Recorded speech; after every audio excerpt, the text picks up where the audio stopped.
Without objection, the gentleman is recognized. Thank you, Mr. Speaker.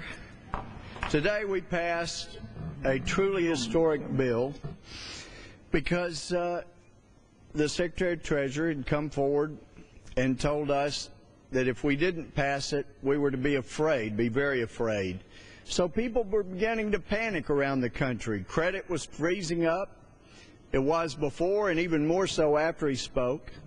And so it was necessary that we do something. For most of us, we heard from a lot of people saying, please don't bail out Wall Street, don't give them $700 billion. The last couple of days, we heard from car dealers, from bankers, from shopkeepers, small mom-and-pop businesses about to go out of business saying, you got to do something. So Secretary Paulson's scare tactics at work. The underlying problems may still be there. In fact, some of them are, and we still need to address them, and I have confidence that we will. The underlying banks had money. The community banks, solid. But there was a crisis of confidence, and lending is coming to a halt.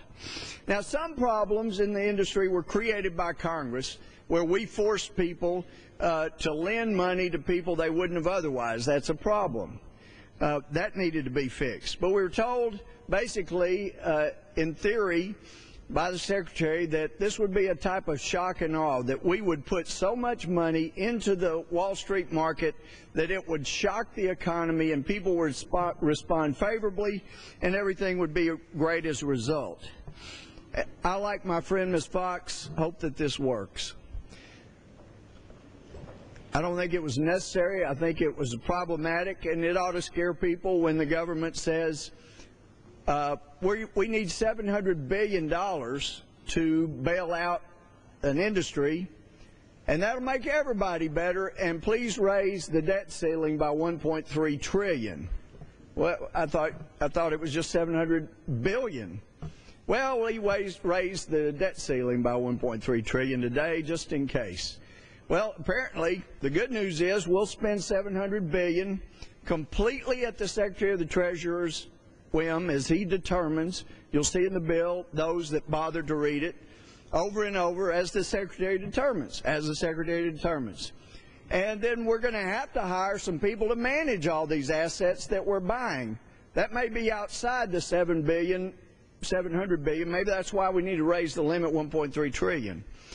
But being a historical fan, being such a student of history, you cannot find in the history of the nation a time before when this government, this Congress, had so much faith in one person that they said, here is $700 billion, do with it as you will, make our nation well.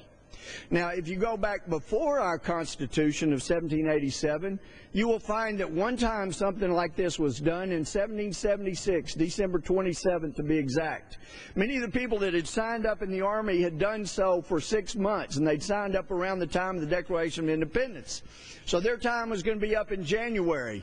The Continental Congress heard that many of them would not re-enlist, and so they were scared. George Washington never asked for this kind of power, but they knew this man. They knew he was not in it for himself, and he wouldn't reward his friends. He was doing everything he could at the tune of sacrificing his life and his fortune to help create this great land. So they gave him this power. He didn't use it. When he tried to get the guys to enlist, he gave one of the most impassioned speeches, and his pure leadership and example was enough to inspire them. Well,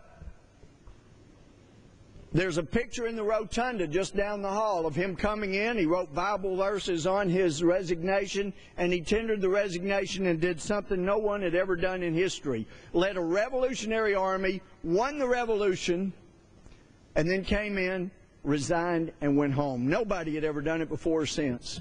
They could trust that man. I've studied history.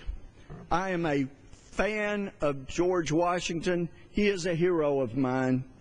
And Secretary Henry Paulson is no George Washington. So let me leave you with this. When you hear anybody in the government say, we're going to take your tax dollars and we're going to make you money, then that's when you need to be afraid. Because they have moved over into the socialist realm, and you can always make more money than the government can. That's the thought I'll leave with you, with the hope and prayer that this does inspire the confidence that was looked for, so the economy does free up. I'd hope leadership would do it, but now apparently it'll take $700 billion, and may God help us all. Gentleman's time has expired.